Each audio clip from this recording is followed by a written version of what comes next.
Hello, Namaste, Suprabhat, Sat Sri Akal, Assalamu alaikum, and a very good morning. Welcome back to the Molecular Ninjas, and my name is Rahima Mehbaz. और आज हम लोग वापस आ गए हैं बहुत लंबे समय के बाद, और आज हम लोग चैप्टर नंबर 2 का लेक्चर नंबर 2 लेकर के आए हैं, जिसमें हम लोग प्लैंक्स क्वांटम थ्योरी पढ़ेंगे। आई एम रियली सॉरी, ये लेक्चर लाने में मुझे बहुत ज़्यादा टाइम लग गई, but in this past 1 month I was busy. मेरे खुद के कॉलेज आना था, तो admission, hostel shifting, there were a lot things to be taken care of. तो अब वो सारी चीज़ें सेटल डाउन हो गई है, हॉस्टल मिल गया एकदम। लेक्चर 2 में आते ही हमारे वक्त, जगह, जज्बात सब बदल गए। घर से सीधे हॉस्टल, जिंदगी बदल गई है। चलो कोई बात नहीं, बट अब के बाद से I try to be regular. मेरे अभी सेशनल एग्जाम्स भी चल रहे हैं, आज भी मेरे एग्जाम है, मुझे वीडियो शूट करके मैं जाऊँगी एग्जाम देने ही, बट कोई बात नहीं, that won't stop us from this. Chemistry is our love, so we will do anything for that. So without wasting a lot time, because मेरे पास टाइम कम है, तो हम लोग शुरू करेंगे Planck's quantum theory. Yes,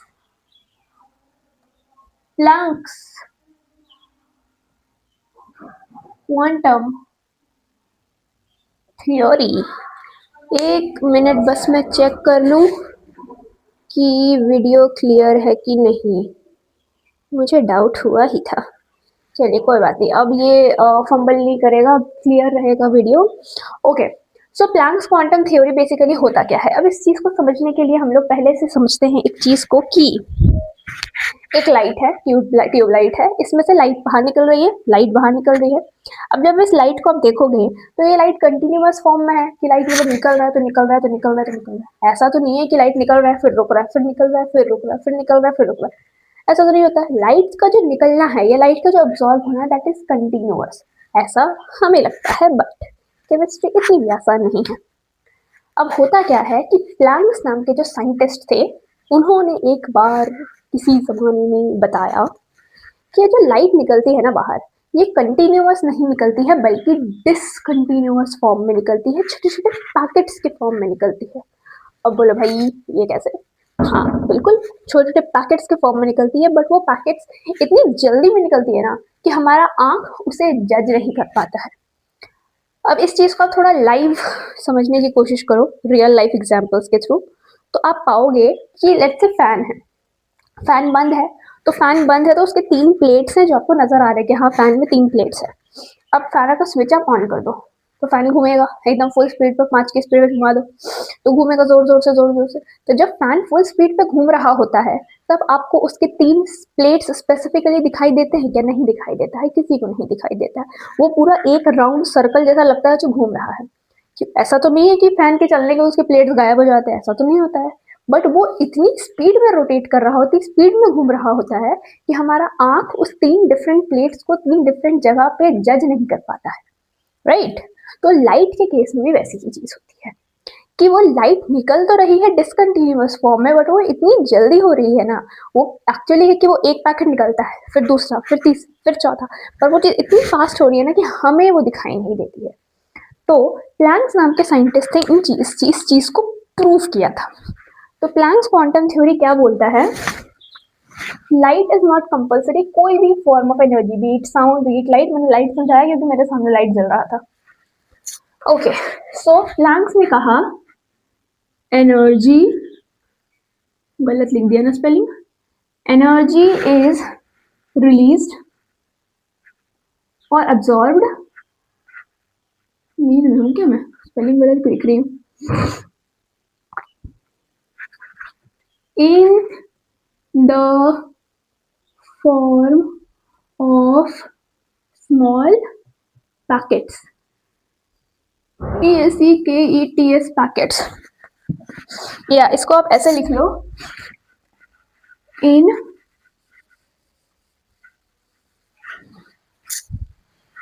a discontinuous form, discontinuous form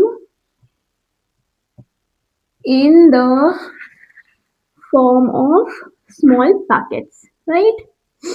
Small PACKETS packets. अब ये जो स्मॉल पैकेट्स है इनका कुछ नाम होता होगा डेफिनेटली। क्या नाम होता है बच्चों बताओ, महत्वों को पता होगा, जिन्हें पता होगा वो बताएं। इन पैकेट्स को हम लोग बोलते हैं क्वांटा। केमिस्ट्री का टर्म है क्वांटा, नए टर्म सीखिए, पैकेट्स नहीं बोलते हम लोग, थोड़ा अनप्रोफेशनल लगता है, क्वांटा बोलते हैं। तो स्मॉल पैकेट्स कॉल्ड क्वांटा। अब एक क्वांटा है, एक पैकेट है तो वो क्वांटा, एक साउंड का पैकेट है तो एक क्वांटा। बट जब बहुत सारे क्वांटा मिल जाएंगे या बहुत सारे पैकेट्स मिल जाएंगे तो कलेक्टिवली हम उनसे क्वांटम कहते हैं। फाइन, कलेक्टिवली कॉल्ड एज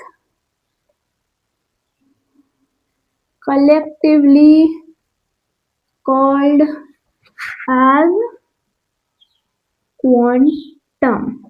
समझ में आया क्या बोला प्लैंक्स क्वांटम थ्योरी ने? प्लैंक नाम के जो साइंटिस्ट थे उन्होंने ये बोला कि कोई भी एनर्जी जब वो एमिट होती है या जब वो अब्सॉर्ब होती है तो वो कंटिन्यूअस नहीं बल्कि डिसकंटिन्यूअस फॉर्म में होती है, छोटे छोटे पैकेट्स के फॉर्म में होती है, और उन पैकेट्स को हम लोग क्वांटा बोलते हैं। और वही पैकेट जब बहुत सारे हो जाएंगे तो उन्हें क्वांटम बोला जाएगा। अब उस पैकेट के अंदर साउंड एनर्जी है तो उसे हम लोग बोलेंगे कि वो क्वांटा है या क्वांटम है। उसके अंदर कोई और एनर्जी है तो हम लोग उसे क्वांटम बोलेंगे। लेकिन अगर उस पैकेट के अंदर स्पेसिफिकली लाइट है, क्वांटा तो वो तब भी है, लेकिन अगर उसके अंदर स्पेसिफिकली लाइट भरी हुई है तो उसको हम लोग एक स्पेशल नाम देते हैं which is known as photons. तो when these packets contains light energy, they are termed as photon। बुझलिस अगर उस पैकेट के अंदर साउंड है तो उसका नाम क्वांटम तो है, क्वांटम तो वो हर फेज में है, लाइट भी है तब भी वो क्वांटा है, लेकिन एक लाइट है तो हम लोग एक स्पेशल नाम दे देते हैं उसे, and that name is what it is photon. तो अगर लाइट एनर्जी भरी हुई है उस पैकेट के अंदर तो हम लोग उसे फोटॉन बोलते हैं। शुरू करते हैं, क्या बोला प्लैंक ने हमें? प्लैंक ने सबसे पहली चीज बताई कि जो भी लाइट एमिट होती है या वो ऑब्जॉर्व होती है कोई भी एनर्जी, वो कंटिन्यूअस नहीं बल्कि डिसकंटिन्यूअस फॉर्म में होती है, छोटे छोटे पैकेट्स के फॉर्म में होती है, और उन पैकेट्स को हम लोग क्वांटा बोलते हैं। और ये जब बहुत सारे क्वांटा मिल जाएंगे तो उन्हें हम क्वांटम बोलते हैं। अब इन पैकेट्स में अगर स्पेसिफिकली लाइट भरी हुई है, लाइट की एनर्जी भरी हुई है, तो हम लोग उसे क्या बोलते हैं? फोटॉन बोलते हैं। Clear enough? यहाँ तक समझ में आ गई? अब हर फोटॉन की अलग एनर्जी होती होगी डेफिनेटली, बिना एनर्जी के तो चलेगा नहीं ना, एनर्जी है भाई, तो हर फोटोन की एनर्जी है। अब हम लोग इस चैप्टर में स्पेसिफिकली लाइट के बारे में बात करेंगे, इसलिए तो लाइट को स्पेशल नाम दिया है, उन्होंने लिखवाया है, ठीक है। अब ये जो एनर्जी होती है ना फोटोन की, E energy, this is directly proportional to the frequency of the photon. उस फोटोन की एनर्जी कितनी ज्यादा होगी वो उसके फ्रीक्वेंसी पे डिपेंड करेगा, उसकी फ्रीक्वेंसी जितनी ज्यादा होगी उसकी एनर्जी उतनी ही ज्यादा होगी, फ्रीक्वेंसी पे डिपेंड करता है। अब ये प्रोपोर्शनैलिटी का साइन जब हम लोग हटाएंगे तो वो इक्वालिटी से जब रिप्लेस करेंगे तो एक कांस्टेंट आएगा, ये सबको पता होगा, वो कांस्टेंट होता है h। This h is known as, बोलो क्या बोलते हैं इसको? Planck's constant. इसकी वैल्यू बताओ? 6.626 into 10 raised to the power -34। Unit बताओ, यूनिट। बहुत से कॉम्पिटिटिव एग्जाम्स में आपको इसका यूनिट पूछा जाता है और इसका यूनिट होता है जूल पर सेकेंड। जूल सेकेंड होता है, ये बहुत बच्चे गलती करते हैं, जूल पर सेकेंड लिख करके आते हैं, बट प्लैंक्स कांस्टेंट की जो वैल्यू है उसके जो यूनिट है वो जूल पर सेकेंड नहीं बल्कि जूल सेकेंड होता है, ये याद करें, और ये कॉम्पिटिशन में पूछे जाते हैं। फाइन, यहाँ से हमने क्या सीखा कि जो क्वांटा है या जो उसकी फोटॉन्स है, फोटॉन्स की जो एनर्जी है वो एनर्जी जो होती है वो उसके फ्रीक्वेंसी पे डिपेंड करती है, फ्रीक्वेंसी जितनी ज्यादा होगी एनर्जी उतनी ही ज्यादा होगी। इक्वालिटी का साइन जब लाए प्रोपोर्शनैलिटी को हटा के तो it was replaced by h। h is known as Planck's constant जिसकी वैल्यू ये है 6.626 into 10 raised to the power -34 joule second.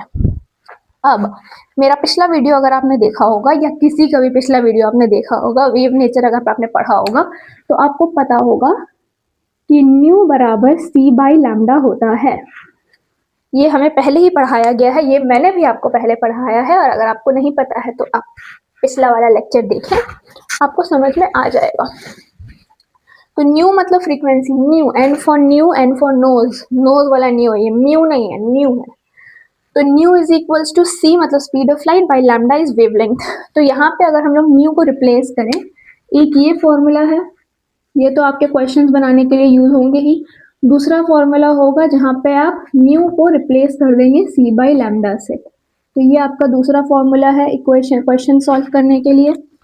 ठीक है, एनर्जी दिया, एनर्जी निकालनी है, एच की वैल्यू आपको पता ही है, न्यू आपको दिया गया होगा, आप एनर्जी निकाल लोगे, और अगर न्यू नहीं दिया है तो फिर आपको वेवलेंथ की वैल्यू दी हुई होगी, तो वेवलेंथ पुट करके आप निकाल सकते हैं। c is the speed of light, 3 × 10⁸ metre per second, ये सबको पता होती है, यूनिवर्सल वैल्यू, दैट्स फाइन। अब देखो, अब देखो, एक टर्म होता है क्वांटाइज्ड, पूछा जाता है क्वेश्चन में, एनर्जी इज क्वांटाइज, ये कंटिन्यूअस है, थोड़ा मैंने स्पेस ज़्यादा दे दिया, मैं जज नहीं कर पाई, मेरा अंदाजा थोड़ा गलत रह गया, कोई बात नहीं, आपका भी रहेगा। एनर्जी इज क्वांटाइज, इसका मतलब क्या है? क्वांटाइज मतलब, अब क्वांटाइज मतलब समझने से पहले आपको कुछ और समझाती हूँ, एग्जाम्पल्स, अरे बहुत है मेरे पास। सीढ़ी चढ़ रहे हैं आप, लेट्स से आप एक सीढ़ी चढ़े, स्टेयर्स है, एक स्टेयर चढ़े, फिर दूसरा चढ़े, फिर तीसरा चढ़े, फिर चौथा चढ़े, अब साढ़े 3 स्टेयर्स चढ़ सकते हो क्या? आप कभी ऐसा होता है कि मुझसे पूछे बोलो कि मैंने एक सीढ़ी पे पैर रखा, फिर दूसरे पे रखा, उसके बाद मैंने 2.5 पे पैर रख दिया, ऐसा हो सकता है क्या? नहीं, या तो आप पूरे 3 पे रखोगे या तो आप 2 पे रखोगे, 2.5 जैसा कुछ होता नहीं है। स्टेयर्स, दिल, योर हार्ट बीट्स, एक बार धड़का, 2 बार धड़का, 10 बार धड़का, 100 बार धड़का, 105.5 टाइम्स धड़क सकता है क्या? 3.2 टाइम्स धड़क सकता है क्या? फ्रैक्शनल वैल्यूज पॉसिबल है इन सबके लिए? नहीं। बट इन कॉन्ट्रास्ट, आपको भूख लगी है, आपको रोटी खानी है, मम्मी ने आपको बना के दिया आपकी फेवरेट सब्जी के साथ, एक रोटी खाया, 2 रोटी खाया, 3 रोटी खाया, उसके बाद पेट भर गया आपका, अरे यार अटने गया पेट में, लेकिन मन है मेरा खाने को, बहुत टेस्टी सब्जी बनाई है मम्मी ने, तो आप बोलते यार मम्मी आधा रोटी दे दो, खा लूंगी। 3.5 रोटी खा सकते हो? खा सकते हो। तो रोटी का खाना is not quantized, but stairs पे चलना और दिल का धड़कना इज क्वांटाइज्ड। तो एनर्जी जो है ना, इट इज क्वांटाइज्ड। इस पैकेट से जो लाइट निकल रही है ना, सॉरी, इस बल्ब से जो लाइट के पैकेट निकल रहे हैं ना, उसके डिस्क्रीट वैल्यूज होते हैं, वो फ्रैक्शनल वैल्यूज पॉसिबल नहीं, या तो एक पैकेट निकलेगा या तो 2 पैकेट निकलेगा। ऐसा नहीं होगा कि वो पैकेट निकल रहा और आपने बीच में स्विच बंद कर दिया तो वो 3.5 पैकेट निकला है, आधा अंदर रह जाएगा, ऐसा नहीं होगा।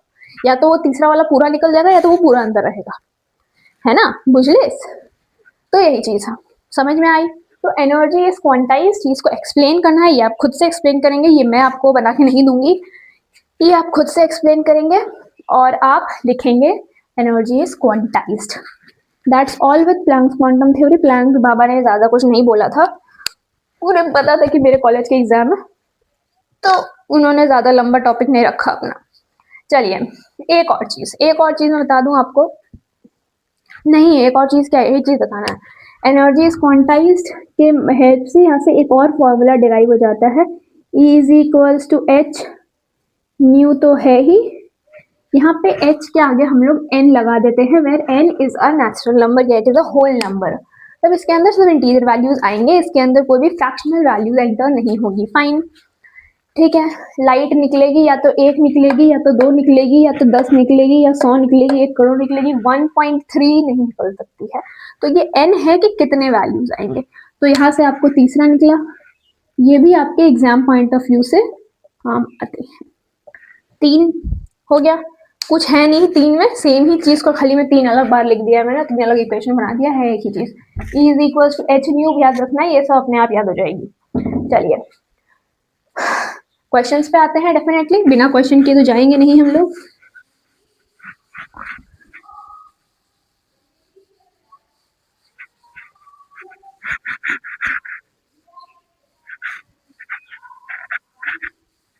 चलो क्वेश्चंस क्या है मैं बताती हूँ, लेट मी सी, लेट मी चेक। अयो चलिए पहला क्वेश्चन लिखिएगा आप। बोलता है calculate energy of 1 mole of photons of radiation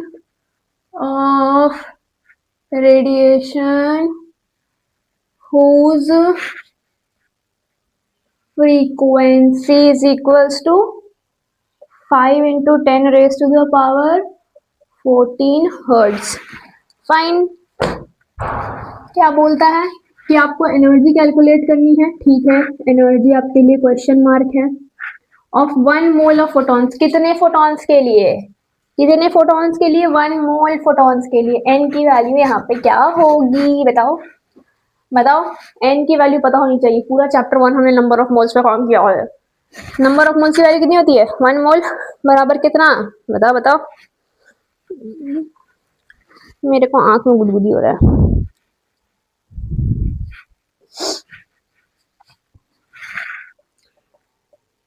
अब तक सबने जवाब दे दिया होगा होपफुली। यही होती है ना 1 मोल की value, 6.022 into 10 raised by 23 atoms, molecules, जो भी होता है व्हाटएवर, ठीक है। Of radiation whose frequency is 5 into 10 raised to the power 14 hertz. Simple formula है, E is equals to NH nu. E की वैल्यू आपको निकालनी है, N की वैल्यू आपको पता है 6.022 into 10 raised to the power 23 multiplied by H की वैल्यू आपको पता है 6.626 into 10 raised to the power -34 multiplied by H की न्यू की वैल्यू आपको पता है 5 into 10 raised to the power 14 hertz. इसको जब आप सॉल्व करोगे तो आपका फाइनल आंसर आएगा, जो मैं आपको बता देती हूँ, 199.51 199.51 किलो जूल पर मोल। बुझलिस, बुझलिस। किसी बच्चे को किसी प्रकार की कोई दिक्कत नहीं होनी चाहिए। बड़े सुंदर तरीके से मैंने बनाया है, बोर्ड नजर आ रहा है और बहुत क्लियर भी है। Very good. चलिए समझ में आया क्या हुआ, समझ में आया, एकदम समझ में आया कैसे बना। ईच चीज स्टेप बाय स्टेप बताया मैंने। कॉपी कर लिया होगा आपने अब तक, कॉपी कर लिया होगा, कॉपी कर लिया होगा। चलिए बाकी क्वेश्चंस आप घर पे बनाएंगे, सब सिमिलर है क्वेश्चन। चलिए क्वेश्चन लिखिए होमवर्क के लिए। होमवर्क, आप तो होम पे ही हो। होमवर्क। यार 1 महीना पहले तो मैं भी होम पे थी, पता नहीं मैं कॉलेज कब पहुंच गई। कल तक तो मैं छोटी थी। क्या बताएं, जिंदगी रुकती ही नहीं है किसी के लिए, सब बड़े हो रहे हैं। चलिए कोई बात नहीं। एग्जाम्पल्स, एग्जाम्पल्स से क्वेश्चन नंबर 2.7 बनाएंगे आप, ठीक है। ये गुलाबी डब्बा 2.7, 2.6 अभी मैंने आपको बनवाया है, 2.7 आप खुद से बनाएंगे। उसके बाद आप एक्सरसाइज में आ जाएंगे। रुक जाइए, आने दीजिए, बड़ा लंबा चैप्टर है, धीरे धीरे पलटा रहा है पेज मेरा। एक्सरसाइज, एक्सरसाइज में से आप बनाएंगे क्वेश्चन नंबर 2.6 और आप बनाएंगे क्वेश्चन नंबर 2.8 और आप बनाएंगे क्वेश्चन नंबर 2.11। बुझलिस। ये सारे क्वेश्चन प्लैंक्स क्वांटम थ्योरी के 1, 2, 3, 4 और 1, 5। देखो एनसीईआरटी में 5 सवाल है एक बित्ता के टॉपिक पे, समझे। सब इंपॉर्टेंट है, सब पढ़ना है। चलो कोई बात नहीं। तो यहाँ से आप पढ़ोगे, ये सब को आप घर से बनाए, खुद से बनाएंगे। मेरी थोड़ी सी खुद से बनाएंगे, पढ़ाई करेंगे। और उसके अलावा मैं कुछ कुछ टॉपिक्स, कुछ कुछ क्वेश्चंस में चाहती हूँ कि आप खुद से ट्राई करें। इन सब के अलावा एक्सरसाइज के ही हैं। क्वेश्चन नंबर 2.1, क्योंकि ये सब पुराने पढ़ाए हुए टॉपिक्स है, मैंने पिछले चैप्टर में सारी चीजें बताए हैं। सिर्फ मल्टीप्लाई डिवाइड करके इलेक्ट्रॉन्स नंबर, इलेक्ट्रॉन्स फाइंड करना, ये सब आप कर सकते हो। क्वेश्चन नंबर 2.2 भी आप बनाओगे, 2.3 भी आप बनाओगे और 2.4 भी आप बनाओगे। चलिए बहुत सारा होमवर्क दे दिया मैंने, कोई बात नहीं, कभी कभी चलता है। कितने हुए? 1, 2, 3, 4, 5, 6, 7, 8 सवाल हैं। 8 सवाल मैंने आपको दिए हैं। 8 सवालों के जवाब आप बनाएंगे और मुझे कमेंट करके बताएंगे आंसर। अगर बताइएगा, 8वां सवाल के जवाब चाहिए मुझे सबसे। ओके फाइन, यहाँ समझ में आया प्लैंक्स ने क्या बोला। सिंपल एक बार रिकैप कर लेते हैं। प्लैंक्स ने बोला कि जो एनर्जी रिलीज होती है या अब्सॉर्ब होती है वो डिसकंटिन्यूअस फॉर्म में होती है, छोटे छोटे पैकेट्स के फॉर्म में होती है। उन पैकेट्स को हम लोग क्वांटा बोलते हैं, कलेक्टिवली उन्हें क्वांटम बोलते हैं। और अगर स्पेसिफिकली उस पैकेट में लाइट है तो उसे फोटॉन बोलते हैं। वेरी गुड, अगर आपने जवाब दिया है तो फोटॉन बोलते हैं। और इस फोटॉन की जो एनर्जी होती है वो उसकी फ्रीक्वेंसी पे डायरेक्टली प्रोपोर्शनल होती है। फ्रीक्वेंसी जितनी ज़्यादा होगी उस फोटॉन की एनर्जी उतनी ज़्यादा होगी। और वेवलेंथ के साथ क्या प्रोपोर्शनलिटी होता है बताओ तो। अभी मैंने बताया है, इनडायरेक्ट मैंने लिखा है, मैंने बोला नहीं पर मैंने लिखा है। अगर कोई पता होगा तो बता देगा। चलो वेरी गुड, अब तक आपने जवाब दे दिया होगा। अगर आपको आता होगा तो वो इनवर्सली प्रोपोर्शनल होता है वेवलेंथ के, because obviously c by lambda था, लैम्डा नीचे था, it is inversely proportional to wavelength. और फ्रीक्वेंसी से डायरेक्टली प्रोपोर्शनल है, वेवलेंथ से इनवर्सली प्रोपोर्शनल है। और क्वांटाइज्ड होता है, सिर्फ डिस्क्रीट वैल्यूज लेता है, फ्रैक्शनल वैल्यूज पॉसिबल नहीं है। उसके बेसिस पे हमने क्वेश्चन भी देख लिया, देखो पहले में ही n का काम आ गया। ये सारे 4 क्वेश्चंस आपके प्लैंक्स क्वांटम थ्योरी के, बाकी ये 4 क्वेश्चंस एक्स्ट्रा हैं जो मैंने आपको दिए हैं, वो आप बनाओगे अपने से एकदम। चलो बाकी की टॉपिक हम लोग पढ़ेंगे कुछ देर में। थैंक यू, पढ़ाई करते रहें, ऑल द वेरी बेस्ट।